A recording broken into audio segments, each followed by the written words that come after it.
If you guys know anything about me, you know that I love boxing. And yesterday we had a crazy day of boxing.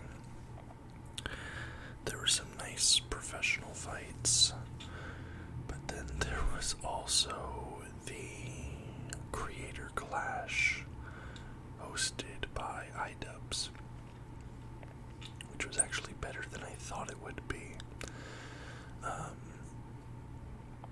There were actually some decent fights on that, so I wanted to do a video about boxing.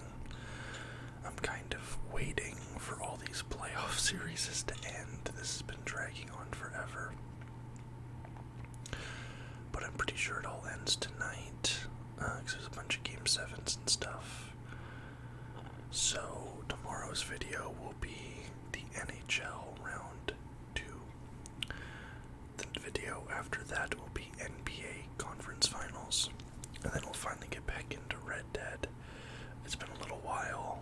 I'm still trying to figure out my bounty and get those side missions done. I just haven't had a bunch of time. And then probably GeoGuessr.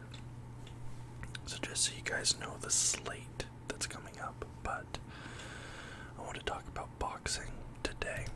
And I found this. This is the Ring Magazine, which is a very respected boxing magazine. And last October, they did a division by division greatest fighters of all time list. And I thought it would be interesting to take a look at that here for the video. And we'll go through every weight class, go over their rankings and their justifications for those rankings. So let's start at the bottom and work our way up to the top. How about that? Bantamweight to strawweight. Now, I don't really follow these lower weight classes. I mostly follow heavyweight boxing because I'm heavyweight. I'm 6'3". I'm 215 pounds. I just follow what I personally feel connected to. So I'm not going to have much of a personal opinion on these lower ones, but all of this is just the Ring Magazine and their rankings, not my personal opinion. We're just looking at it together. Alright, bantamweight. They have number 1 as Eder Joffrey, or Joffrey, the first Brazilian-born champion, and by far his country's best.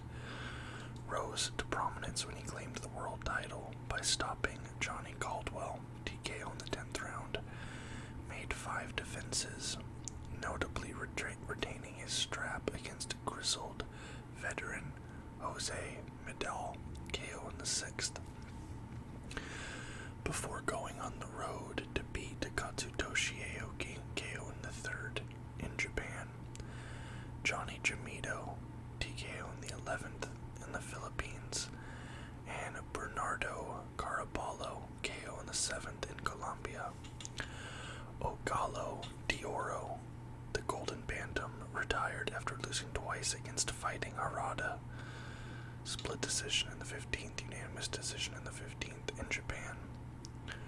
Returned and showed his greatness by winning the featherweight title at age 37. Okay, at number 2, they have Ruben Olivares. Rockabye Ruben moved up the ranks in the mid to late 1960s with devastating ease, scoring 49 knockouts in 52 bouts without a loss, on his way to his title-winning knockout of Lionel Rose, KO in the 5th in 1969. Made quick work of contender Alan Rudkin, TKO in the 2nd in his first title defense, before meeting fellow Mexican Chucho Castillo. Olivares bested his rival in their first meeting, unanimous decision in the 15th, only to lose for the first time in 61 pro bouts in their rematch on cuts, TKO in the 14th. He rebounded to take the series with an off-the-canvas 15-round unanimous decision. He would make 2 more defenses before losing to underrated countryman Rafael Herrero, KO in the 8th. Blamed weight issues and resurfaced at featherweight, where he would later twice win versions of the title.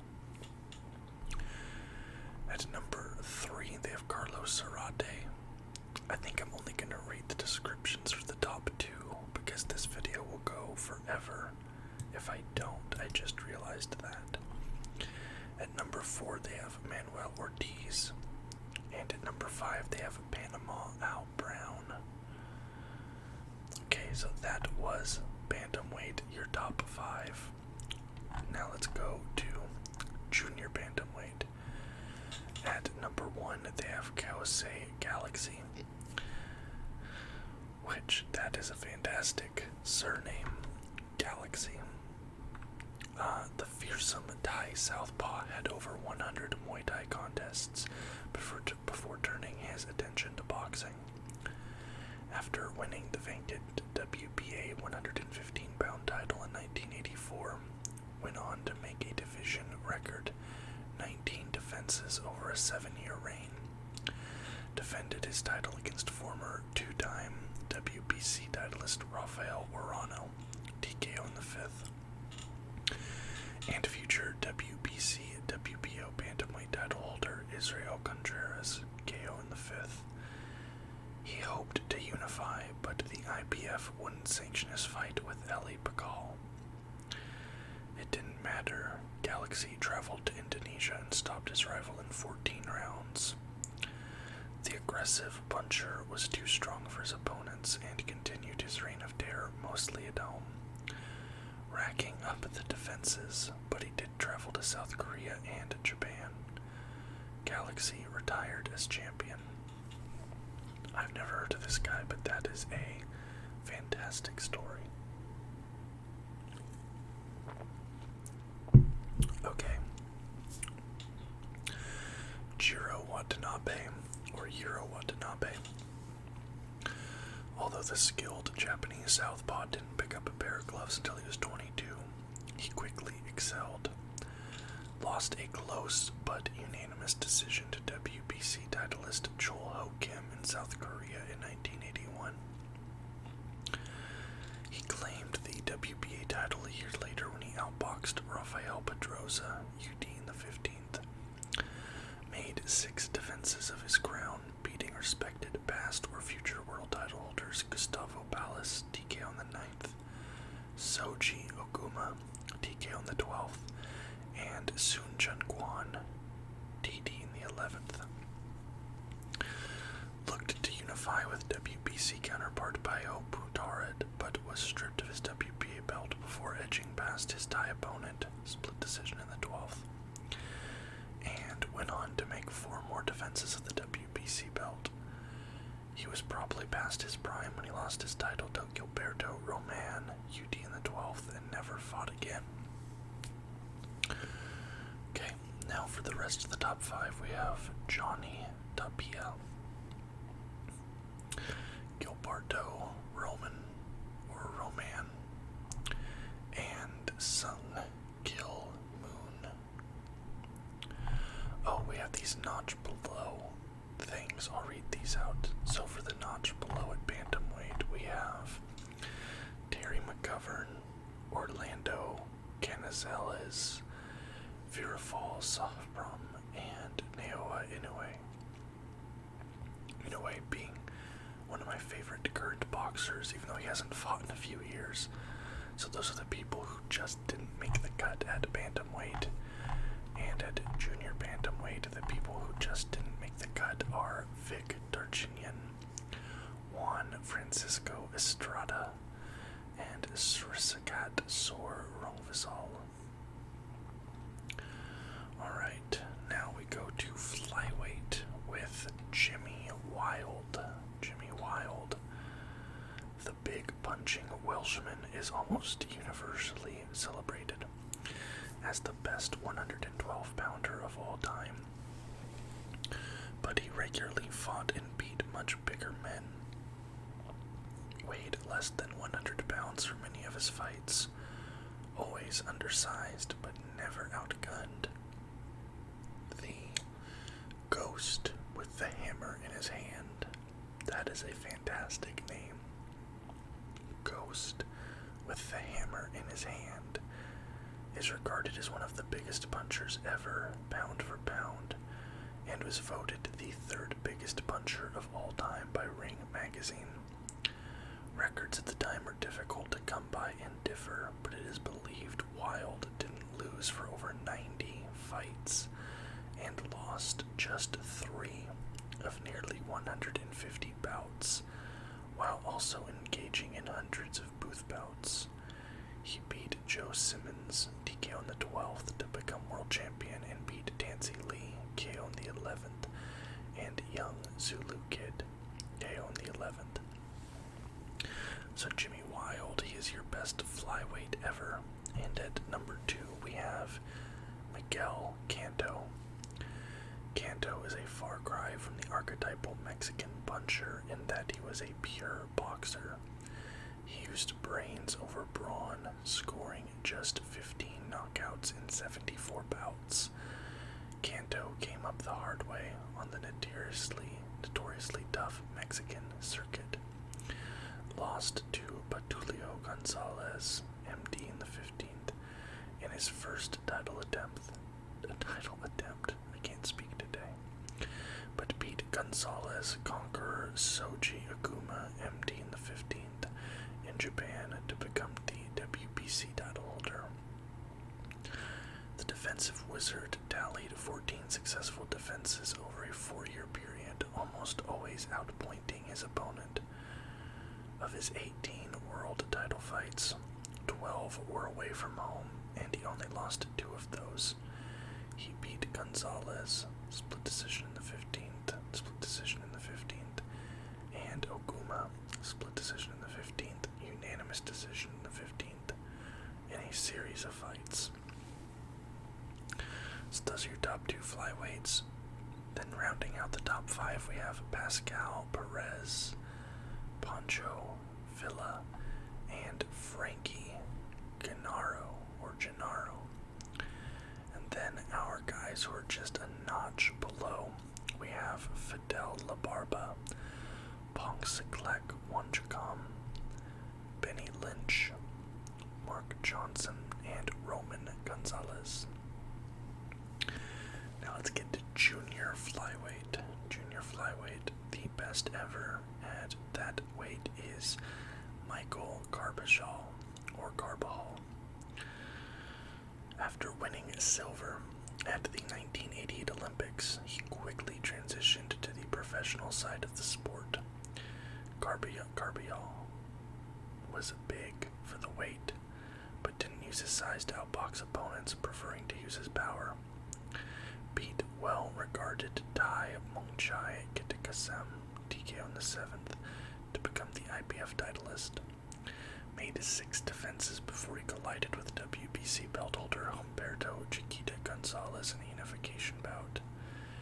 The American twice dragged himself off the canvas before knocking out his rival in 7 rounds. Made an unprecedented $1 million for the rematch, which he lost, split decision after 12. He was also beaten in their 3rd fight, MD in the 12th, but later claimed 3 more world titles.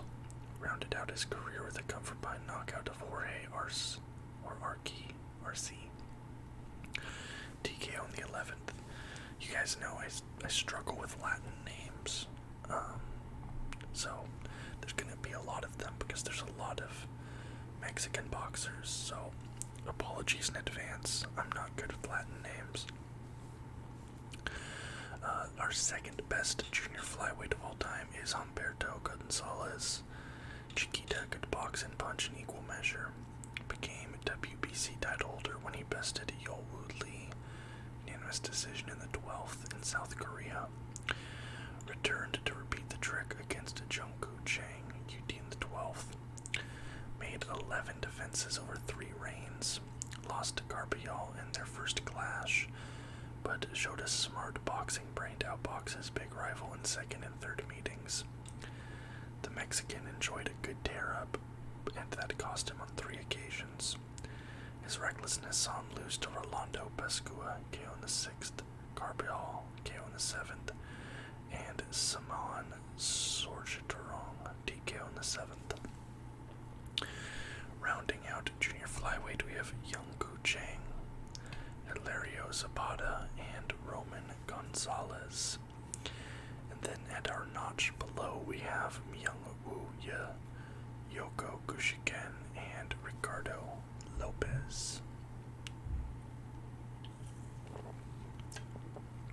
Speaking of Ricardo Lopez, look who we have here as our best strawweight of all time. We have Ricardo Lopez. The highly technical Mexican assassin is widely regarded as the greatest strawweight of all time. Finito holds the division record for longest reign, which was 9 years, and most successful title defenses at 21. Claimed the WBC title with a 5th round stoppage win over Hideyuki Ohashi in Japan. Beat future 108-pound title holder Saman Sorjaturong, TKO in the 2nd. Once beaten contender Ola Villamor, KO in the 8th. And WBO titleist Alex Sanchez, TKO in the 5th in a unification bout. The lone blemish on his ledger came against Rosendo Alvarez when the two fought to a blood-splattered 8-round technical draw. Unperturbed, Lopez edged the heavier Alvarez by split decision to win the rematch and add the WBA title to his impressive resume. Second best strawweight of all time, we have Ivan Calderon.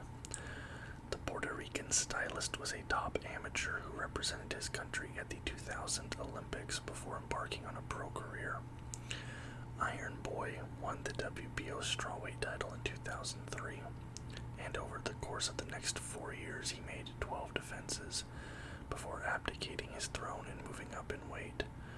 During his championship tenure, the diminutive southpaw, who was always undersized, showcased his considerable ring craft by soundly outboxing former world title holders Alex Sanchez, UD in the 12th, Roberto Leyva, UD in the 12th, and Daniel Reyes, UD in the 12th.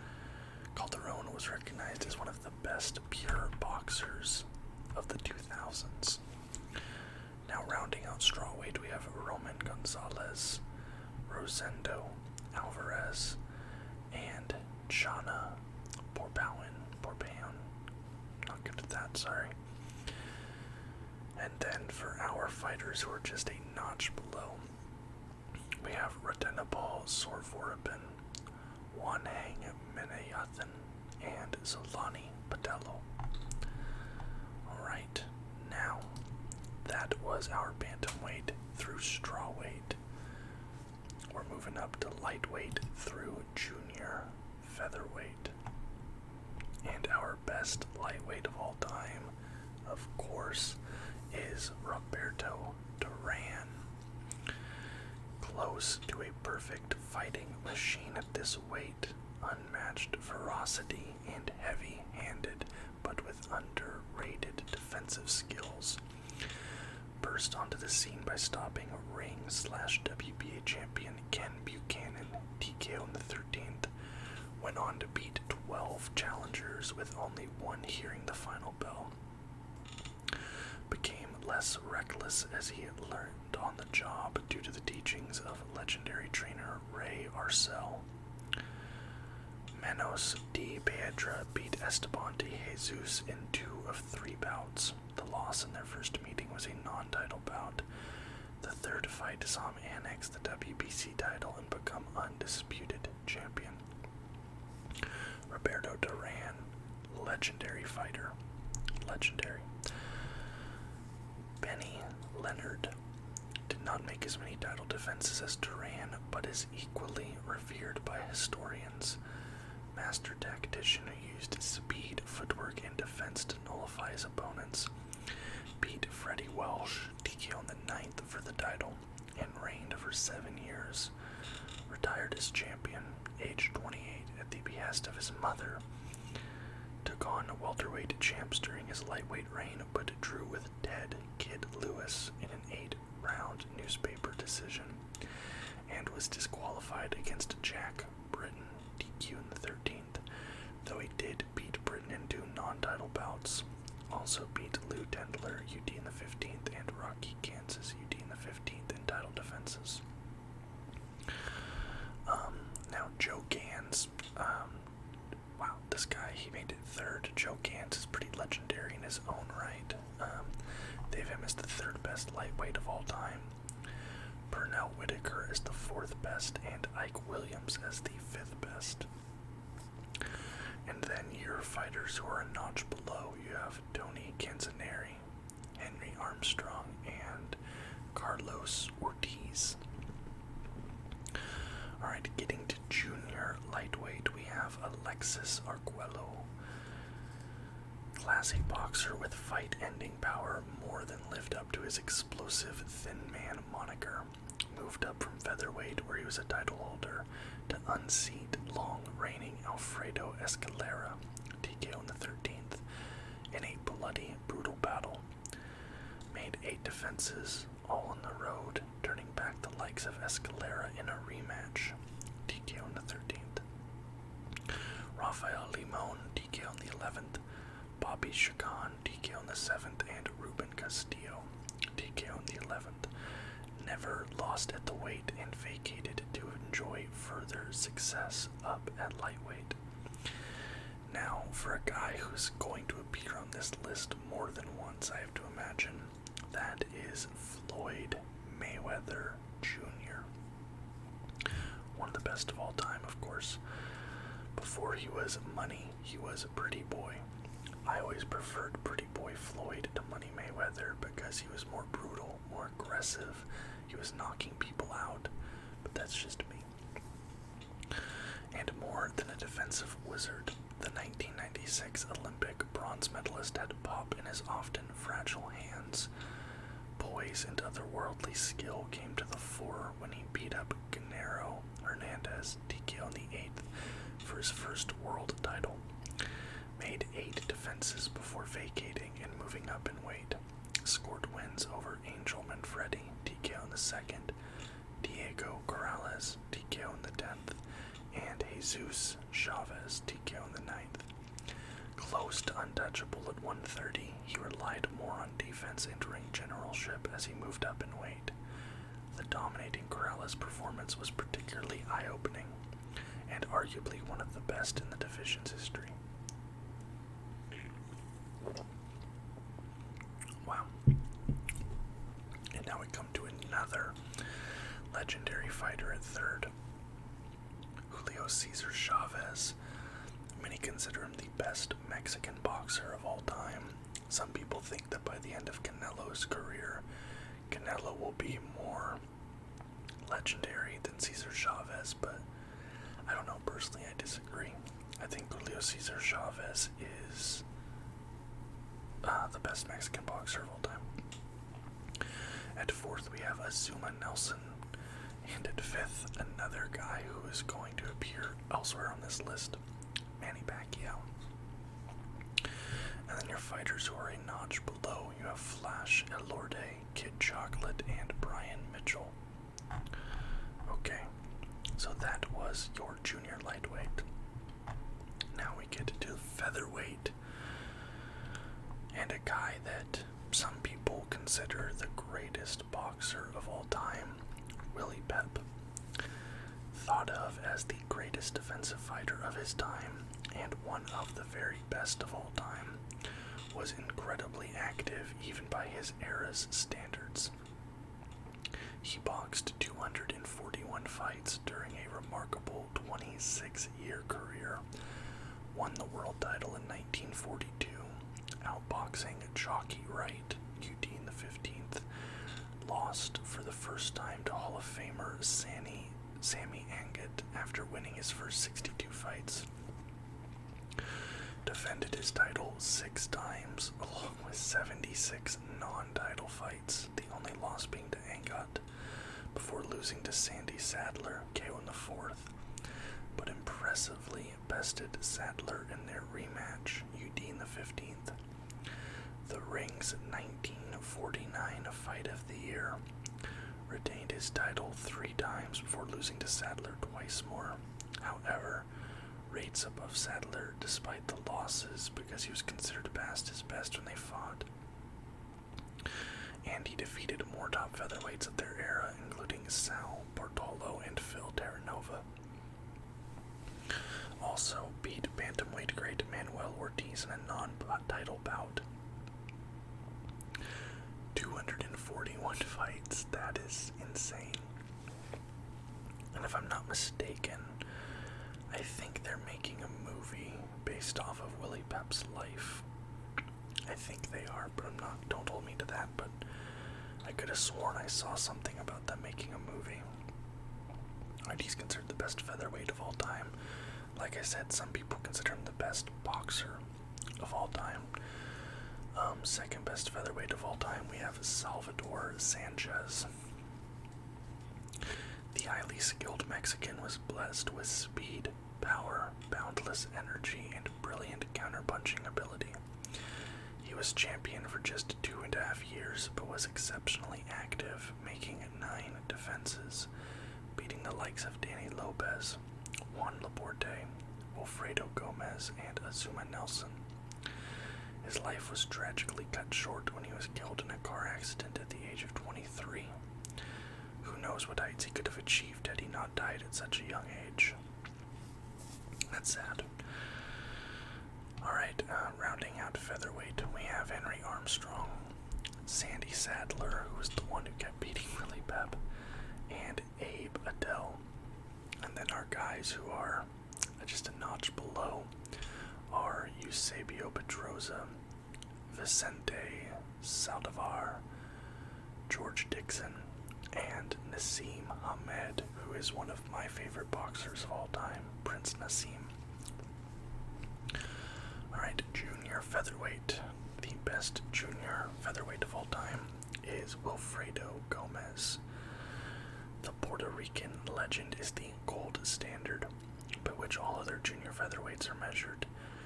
Bazooka holds the division record for longest reign, 5 years, 11 months, and most successful title defenses, 17.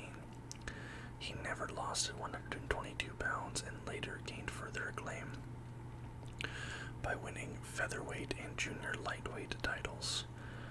While known for his ferocious power in both hands, which incredibly scored knockouts in all 18 championship fights, he was also a highly skilled boxer, beat Mexican puncher Carlos Zarate in a super fight, and exhibited his vaunted power versus Royal Kobayashi, Nicky Perez, Juan Meza, and Lupe Pintor. Now our second best junior featherweight of all time, another boxer that I've always loved, is Marco Antonio Barrera. Won his first world title at 122 pounds at age 21 and went on to make 13 defenses over 2 reigns. The baby-faced assassin, fantastic name, was an outstanding offensive fighter, often breaking down his opponents with a debilitating left hook to the liver. Beat former title holders Eddie Cook, Kennedy McKinney in an epic battle, and Jesse Benavidez. Stunningly lost twice to Junior Jones, but rebounded to regain his old WBO title. Along with Gomez Zarate, Barrera's first fight with arch-rival Eric Morales is the biggest fight in the division's history. Although Morales won, many believe Barrera did enough and should have been awarded the decision. And rounding out junior featherweight, we have Eric Morales, Guillermo Rigondeaux, and Daniel Zaragoza. And there is nobody who is at a notch below. So these are just locked in. Alright, now we're getting into some of the heavier weights. This is where I start paying a little bit more attention to the fighters, but middleweight to junior welterweight. We already know who the best middleweight of all time is going to be. Perhaps the best boxer of all time, Sugar Ray Robinson. A lot of people have him as the greatest of all time. Me personally, yeah, I'd say Sugar Ray Robinson's probably the best boxer of all time. Already viewed as a living legend following his welterweight reign, he added to his mystique by beating arch-rival Jake LaMotta, his 5th win out of 6 battles with the Bronx Bull, to become middleweight champion in 1951. Famously, Raging Bull was like, "Ray, you never got me down. You never got me down, Ray." Amazing movie. Go watch Raging Bull if you've never seen it. Surprisingly lost the title to Randolph Turpin in his first defense during a tour of Europe. However, Robinson upped his game and regained his crown a few months later in New York.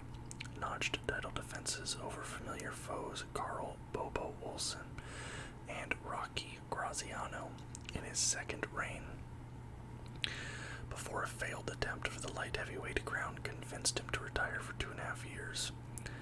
Powers began to wane during a mid-1950s comeback, regained and defended the title versus Olsen, then lost and regained it against both Gene Fulmer and Carmen Basilio in 1957 and 1958. Rematch knockout of Fulmer perfectly illustrates how special a fighter he was, even at 35. Sugar Ray Robinson. Now, the second best middleweight of all time, we have Carlos Monzon. Big for the weight, could box and punch in equal measure. Came up on the tough Argentine circuit, losing 3 times relatively early in his career. And it wasn't until his 80th fight. These guys back then had insane production.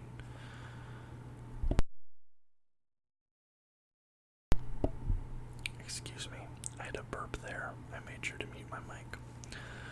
80 fights in a career is just insane to think about. Like, today's boxers do not get near that many. It wasn't until his 80th fight, okay, well, including amateurs, they do, but professional fights, when he challenged Nino Benvenuti for the title. Battle-hardened Monzon overwhelmed Nino Benvenuti in 1970 and reigned for the next 7 years, defending the title a record 14 times. Fought at home and in Europe where he was popular, venturing once to Madison Square Garden. Notable title wins include Benvenuti rematch. Emil Griffith and Jose Napoles retired as champion after twice besting top contender Rodrigo Valdez. Rounding out middleweight, we have Harry Greb, the marvelous Marvin Hagler, rest in peace, just recently passed away.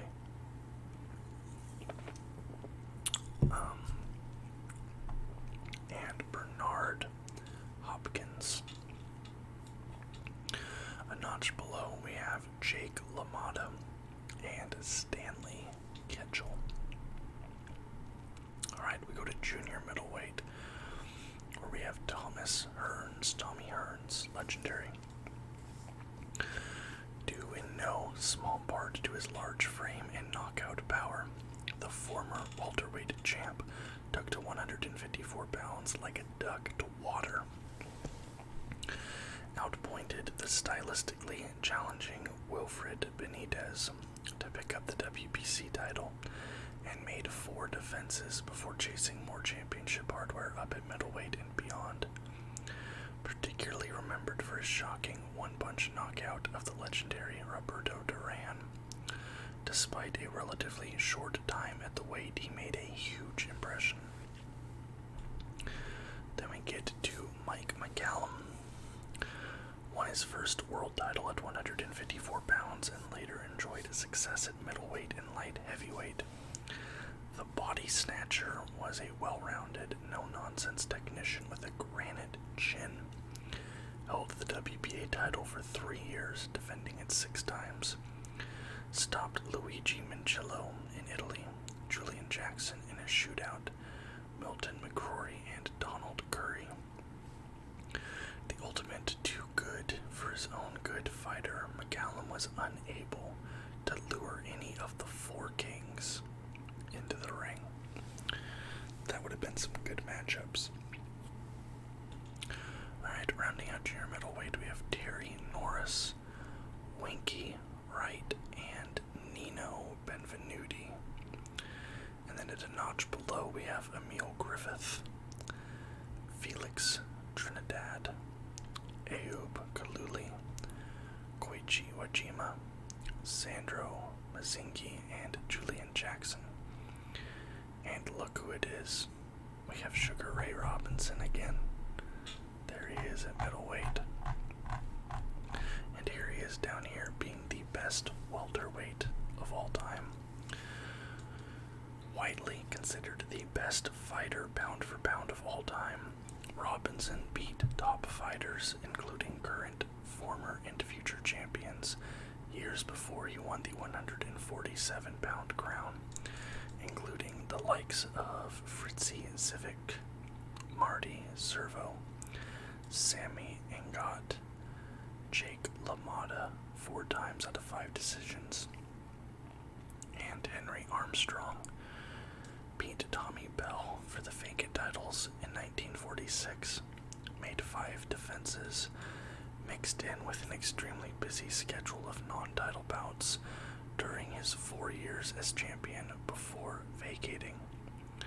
Notably beat great Cuban stylist Kid Gavilan in a 1949 title defense. Sugar Ray Robinson.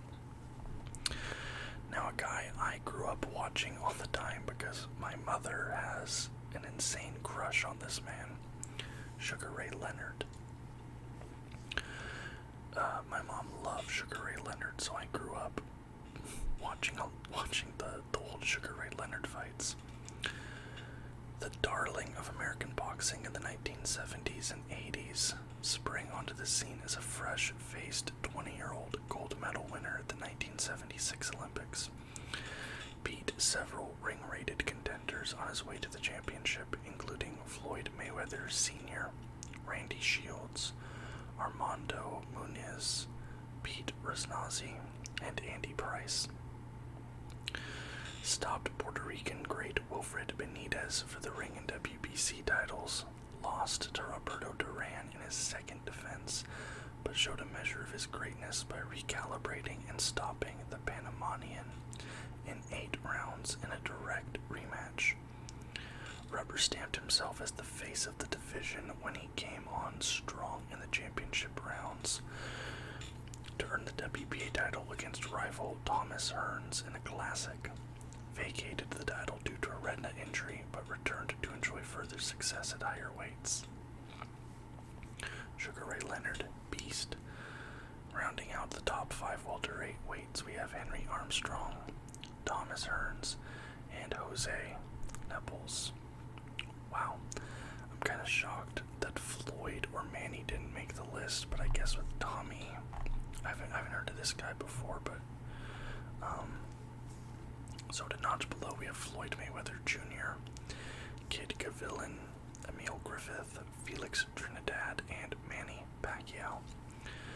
I figured we'd have probably Hearns at 3, and then Pacquiao and Mayweather, but again, I don't know too much about these weights. However, making his second appearance on this list is Julio Cesar Chavez, El Gran Campeon, which I think is the Grand Champion in Spanish, is widely regarded as the greatest Mexican fighter ever. Like I said, I do think he's the greatest Mexican boxer of all time. And his 140-pound stats back up that claim, as he went 18-2-1 in world title bouts at the weight, stopped old rival Roger Mayweather to become WBC title holder, won the IBF title in a grueling come-from-behind last-round knockout of Meldrick Taylor, holds wins over Puerto Rican stylist Hector Camacho, and drew a mind-blowing 132,000 fans to witness his bludgeoning of Greg Haugen. It's junior welterweight, by the way. Second best junior welterweight of all time, we have Aaron Pryor. A punching machine who didn't stop from the opening bell. Savagely beat long-reigning ring/WBA champion Antonio Cervantes. Made 8 defenses in the early 1980s. Couldn't lure Sugar Ray Leonard into the ring, but landed 3-weight world champion Alexis Arguello. Pryor stopped the Nicaraguan great in 2 fierce encounters. Battled drug addiction, which shortened his prime. Rounding out the top 5 at junior welterweight, we have Kostya Tszyu, Barney Ross. Oh wow, so we only have a top 4 junior welterweight and nobody who is a cut below. So maybe a bit of a weak division there. Finally, we get to my favorite division, the big boys, starting with the heavyweights. And obviously we know who the best heavyweight boxer of all time is. That is Muhammad Ali. Some people say Muhammad Ali is the greatest boxer of all time, period. Okay. Number 1, Muhammad Ali. Claimed he was the greatest and lived up to his lofty billing, transcending boxing and sports. A gregarious character blessed with it all, Ali won gold at the 1960 Olympics in the light heavyweight division, beat the feared Sonny Liston as an underdog to claim the heavyweight title in 1964, made 9 defenses before a 3-year hiatus due to political stance, returned and lost to Joe Frazier, but beat his great rival twice, shockingly upset George Foreman to regain the title in 1974. First 3-time heavyweight champion. I'm going to make a prediction. I think Joe Louis is going to be at 2. I think they're going to have Joe Louis at 2. Joe Louis. The Brown Bomber holds the record for the most consecutive title defenses at 25. And the longest uninterrupted title reign, 11 years and 7 months. Level of opposition wasn't always stellar, but he often dominated and did beat worthy challengers after unseating James J. Braddock for the title, including a satisfying rematch demolition of Max Schmeling, the only man to beat him during his prime. Was brutally efficient in rematches against Arturo Gatti, Buddy Bear, Billy Conn, and Jersey Joe Walcott. Better numbers than Ali, but the greatest fought a better level of opposition. I already see it. They have Larry Holmes at 3. I wonder if they're going to have Marciano in the top 5 or just outside of it, but Marciano is my favorite heavyweight. Marciano, Ali, Tyson, Mike Tyson, that is. Those are my favorite heavyweights. I'm not reading outside of it. So rounding out the top 5, we have Larry Holmes, Lennox Lewis, and of course, Jack Johnson. Okay, Lennox Lewis I actually understand. I might have even put him at 3. I honestly feel like Lennox Lewis could fight any heavyweight of any era and have a chance of winning. Lennox Lewis is an amazing boxer. And Jack Johnson, of course, is the first black man to ever win a title in boxing. So Jack Johnson's super important to the history of the sport. Now the guys we have at a notch below, we have George Foreman, Jack Dempsey, Rocky Marciano, and Evander Holyfield. I would have maybe put Lennox at 3, Johnson at 4, Holmes at 5, but at that point I'm just kind of nitpicking. Okay, cruiserweight. Best cruiserweight of all time, we have Evander Holyfield, the only undisputed cruiserweight and heavyweight champion, turned professional professional after winning bronze at the 1984 Olympics. As a light heavyweight, grew into the cruiserweight division, 190-pound limit at the time, and edged WBA title holder Dwight Muhammad Qawi in the first great fight of the new division. Made 5 defenses, which included Ricky Parkey for the IBF title, Qawi in a rematch, and Carlos De Leon for the WBC belt. Second best cruiserweight of all time, Alexander Usyk, who is currently, he holds a couple heavyweight belts now because he beat Anthony Joshua. Him and Anthony Joshua are going to have a rematch, but Alexander Usyk is Ukrainian, and he was in Ukraine for a little while during the war, so kind of sketchy, but personally, I hope Alexander Usyk beats Anthony Joshua again. I think he will. Then I hope Tyson Fury fights Usyk. I think that'd be fantastic. Anyways, second best cruiserweight of all time, Alexander Usyk, claimed gold at the 2012 Olympics in the heavyweight 201-pound division. Proved to be a road warrior, besting top opposition in their homelands, including Krzysztof Glowacki in Poland for the WBO belt, Michael Hunter in the US, Marco Huck in Germany, Maris Bridis in Latvia for the WBC title, and a near shutout over Murat Gassiev in Russia to become the undisputed Ring Magazine champion. Ended championship tenure with win versus Tony Bellew in England, the only real challenger to Holyfield as the top fighter in the division's history. Rounding out cruiserweight, we have Carlos De Leon, David Haye, and Juan Carlos Gomez. And at our notch below, we have Johnny Nelson, James Toney, Vasily Yurov, Dwight Muhammad Qawi, and Jean-Marc Marmec. Alright, getting into light heavyweight, the best light heavyweight of all time is Ezzard Charles, who did have a couple, I think he had one stint as heavyweight champion, so the Cincinnati Cobra is widely considered the premier fighter in the division's long and illustrious history, despite never winning the world title. Was as slick as he was tough and very capable defensively. Charles beat the best 175-pounders of his time, including Archie Moore, Joey Maxim, Jimmy Bivens, and Lloyd Marshall. What helped separate him from other light heavyweight greats is that he beat Moore in their 3 fights, impressively won and defended the heavyweight title in the late 1940s, early 1950s.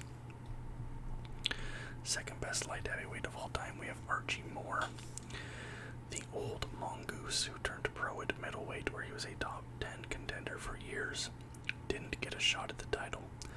It wasn't until he was a grizzled 36-year-old veteran, according to BoxRec and Wikipedia. According to The Ring and the Boxing Register record books, his title shot came 4 days after his 39th birthday. Interesting.